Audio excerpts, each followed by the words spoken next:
আমি কোনোদিনও ভাবতে পারিনি যে আমার মতো মানুষ হেতা এসে কোনোদিনও দাঁড়াবে এবং আপনাদের সামনে দাঁড়িয়ে নিজের কথাখানা বলতে পারবে। এই জন্য নিজেকে ধন্যী বলে মনে হচ্ছে। ধর্মাবতার, আমি কোনোদিন স্বপ্নে এটাও ভাবিনি যে আমার ঘরের কেচ্ছা কোনোদিন বাইরে বার করতে হবে। কিন্তু কি বলুন দেখিনি, আসলে সহ্য করতে করতে করতে করতে মানুষের কি হয়, দেয়ালে গিয়ে পিঠখানা ঠেকে যায় না। আমারও তাই হয়েছে। ওই জন্যই আপনাদের সামনে এসে আমি হাজির হয়েছি। ধর্মাবতার, আপনাদের মতো মানিগণী লোকেদের সামনে যে আমার কথাগুলো শোনানোর সুযোগ পেয়েছি, এই জন্য আমি ধন্যী ধন্যী করতেছি। আসলে হলো গিয়ে আমি এখানে বিচার চাই। হ্যাঁ, একটা অন্যায়ের বিচার। আমার সঙ্গে অমুক ব্যানার্জির বিয়ে হয়েছিল। আমাকে মাফ করবেন, আমি তো হলুম গিয়ে পাড়াগাঁয়ের অশিক্ষিত ভূত। আমাদের কাছে স্বামী হলো গিয়ে দেবতা, তার নাম মুখে নিতে নেই কো। ওই জন্য আমি ঠাড়ে ঠোরেই বোঝবো। তা ওনার সঙ্গে আমার বিয়েটা হয়েছিল, কিন্তু বিয়ে টেকে নেকো, আর টেকার কথাও নয় কো। ধর্মাবতার উনি হলেন ওই কানের লোক, বুঝেছেন? সে মোটা মোটা কেতাব পড়েছে, ইঞ্জিরিতে ঝরঝর করে কথা বলতে পারে, বিদ্বেন মানুষ। আর আমি হলুম গিয়ে ভুঁইফোর, পাড়া গিয়ে ভূত। আমি তো 2-3 ক্লাস অব্দি পড়েছি, তারপরে আর কোনোদিন স্কুল যাইনি। আমি বাংলা ভাষা ছাড়া কিচ্ছুটি বলতে পারিনি। তাও আমার ভাষা সকলে বুঝতে পারে নেকো। কথায় টান আছে কি না, পাড়া গিয়ে টান। তো সেই মেয়ের যদি অমনধারার স্বামী হয়, ভাগ্যে কখনো সেই স্বামী টেকে? আমারও টেকে নেই। তাই অমুক ব্যানার্জি যেদিন আমাকে এসে বললেন যে উনি আমার সঙ্গে আর বিয়েটা টিকে রাখতে পারবেন না, সেদিন আমি কোনো আপত্তি করিনি কো। কারণ জোর করে আজ যা কিছুই টিকে রাখা যাক না কেন, বিয়ে তো আর টিকে রাখা যায় নে। মনকে কি ঘরে বেঁধে রাখা যায়? যায় নে কো। তো আমি ছেদ দিয়েছিলুম। তার কিছুদিন পরে উনি আমাকে দ্বিতীয় ধাক্কাটা দিলেন। উনি আমাকে শুধলেন যে আমার বোনকে উনি বিয়ে করবেন। বোন মানে হলো গিয়ে আমার খুঁড়তুতো বোন। আমার বিয়ের সময় দুজনের আলাপ হয়েছিল। হ্যাঁ, আর দুজনে মিলেই বিলেতে নেকা পড়া করতো। আমি খুব নিশ্চিন্ত ছিলুম ধর্মাবতার। আমি ভাবতুম যে হতো আমার বোন আছে, আমার স্বামীর যত্নার্থীর কোনো ত্রুটি হবে না।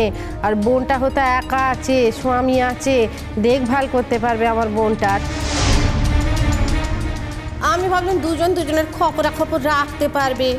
বিদেশ বিবি বলে জায়গা, মেয়ে মানুষ একা। তা দুজনে ভালোই খবর রেখেছিল, বুঝতেই তো পাচ্ছেন। এসে দুজনে বিয়ে করলো। বিয়ে যখন করলো, আমি তখন ঘর ছেড়ে চলে যেতেই চেয়েছিলাম।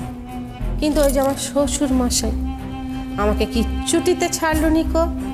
আমাকে বললে, তুমি হলে গিয়ে আমার ঘরের সূর্যি, তুমি হলে গিয়ে আমার ঘরের চন্দর, তুমি আমার মা লক্ষ্মী। তুমি যদি সংসার ছেড়ে চলে যাও, তাহলে নিয়ম কানুন কে পালবে? তোমার কোথাওটি যাওয়া হবে নিকো। তুমি একদিন আমার ঘরে বৌমা হয়েছিলে, এবার আমার ঘরে আমার মেয়ে হয়ে থাকবে। কেলেঙ্কারি তো হলো শ্বশুর শাশুড়ি মারা যাওয়ার সময়। শ্বশুর মশাই তার ভিটে মাটি সম্পত্তি সব আমার নামে নিকে দিলেন। বিশ্বাস করুন, আমি কিন্তু কিচ্ছুটি নিতে চাইনি কো। আমি কিন্তু মেলা কান্নাকাটি করেছিলাম নুবুনি বলে। কিন্তু উনি আমাকে বললেন, ভালোবাসার দান তুমি ফিরিয়ে দিতে পারবে না।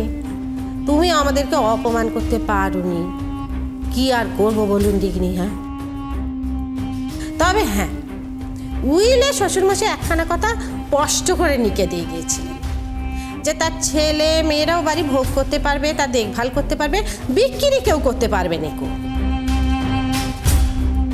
আর আমাকে যদি কেউ অপমান করে, কেউ অসম্মান করে, তাহলে আমি এক কথায় তাদেরকে কিন্তু ভিটে ছাড়া করতে পারি। অবজেকশন ইওর লর্ড, আমি কিছু বলতে চাই। আপনি প্লিজ আমার কথা শুনুন। আপনার টার্ন এলে আপনি কথা বলবেন। আমি এখন আপনার কথা শুনতে চাইছি না, আপনি বসে পড়ুন।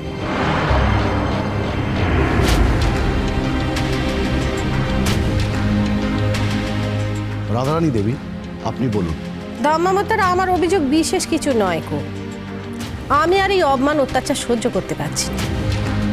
আমার অনেকটা বয়স হয়েছে, আমি জীবনের পরন্ত বেলা এসে দাঁড়িয়ে দিচ্ছি। এই অপমান সহ্য করতে করতে আমার দেয়ালে পিঠ ঠেকে গেছে। আমি আর পাচ্ছি না। আমি সত্যি এর বিচার চাই।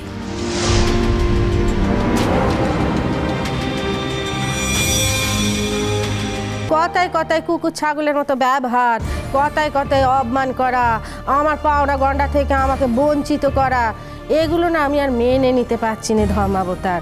আমার কেন জানি না মনে হচ্ছে যে আমি আমার নারী জন্মটাকে নিজের হাতেই মেরে ফেলতেছি। হ্যাঁ, বেথা করে ফেলছি। ঈশ্বর যে আমাকে নারী জন্ম দিয়েছে সে নিশ্চয়ই শুধুমাত্র শোয়ার জন্য নয় গো, প্রয়োজনে নুকে দাঁড়ানোর জন্য। ভগবান আমাকে গলার আওয়াজ দিয়েছেন, আমি তা প্রতিবাদ করার কাজে কোনোদিনও ব্যবহার করিনি গো। এরা আমাকে এত অসম্মান করেছে, এত অপমান করেছে, এত অবমাননা করেছে, আমি সবসময় নিয়তি ভেবে নিয়েছি। কিন্তু এই বয়সে এসে আমি ভেবেছি যে নিয়তি নয় গো, জীবনে একবার আমি জ্বলে উঠব। আমি যদি তোমাদের কাছে কোনো দাবি না করে থাকি তাহলে তোমাদের কোনো অধিকার নেই আমাকে অপমান করার। ধর্মাবতার, আমি বিচার চাই। আমি আমার অপমানের প্রতিবাদ করছি। আমি এই মানুষগুলোর সঙ্গে এক ভিটেতে আর থাকবো না।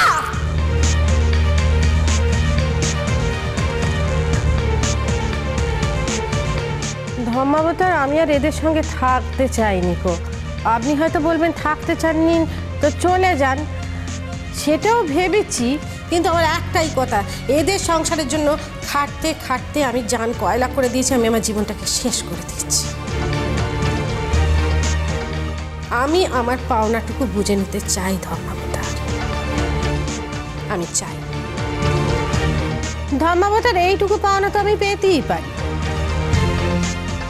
আমার জীবনের বেশিরভাগ দিনগুলো এই ভিটেতে কেটে গেল। এ হলো কি আমার স্বামীর ভিটে, শ্বশুরের ভিটে। আর শ্বশুর শাশুড়ি তো এমনি আমাকে ভিটে দান করে যাননি। তারা যতদিন বেঁচে ছিলেন আমি তাদের যথেষ্ট যত্ন আত্তি করেছি, সুখে রাখার চেষ্টা করেছি। আর সুখে রাখার চেষ্টা করেছি বলেই তারা আমাকে দান হিসেবে এই জমি জমাখানা দিয়ে গেছে। আমি তো এটা ছাড়বো নি। আমি আবার বলতেছি ধর্মাবতার, আমি আবরা মুখ্য মেয়ে মানুষ। আমি এই বয়সে এসে আমার শ্বশুরের দানের সম্পত্তি ছেড়ে কোথাও যেতে চাইনি গো। আমি আমার শ্বশুরের ভিটেতেই থাকতে চাই, আমি একা থাকতে চাই। এবার আপনি আপনার জায়গায় গিয়ে বসতে পারেন।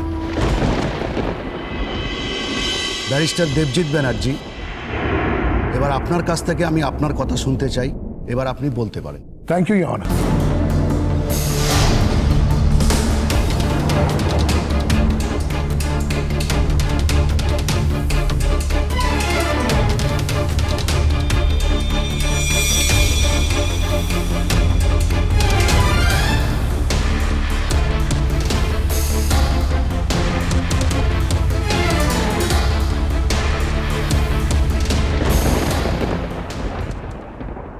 আমি এই কথা কোনোভাবে মানতে রাজি নই, ইওর অনার, যে রাধারানী দেবী নিঃস্বার্থভাবে আমার মা বাবার সেবা করেছিলেন।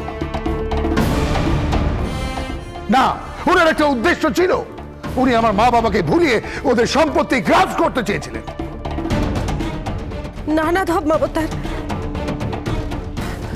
উনি ঠিক কথা কয়েছেন, উনি মিথ্যে কথা কয়েছেন। বিশ্বাস করুন, আমি তেমন ধারা কোনো কিছু কোনোদিনও চাইনি। আজকে শ্বশুর শাশুড়ি বেঁচে নেই, কিন্তু তারা যদি থাকতেন, যেখানেই থাকুন না কেন, তারা কিন্তু এখন দেখতে পাচ্ছে না। উনি সত্যি কথা কয়েছেন, আপনি বিশ্বাস করুন।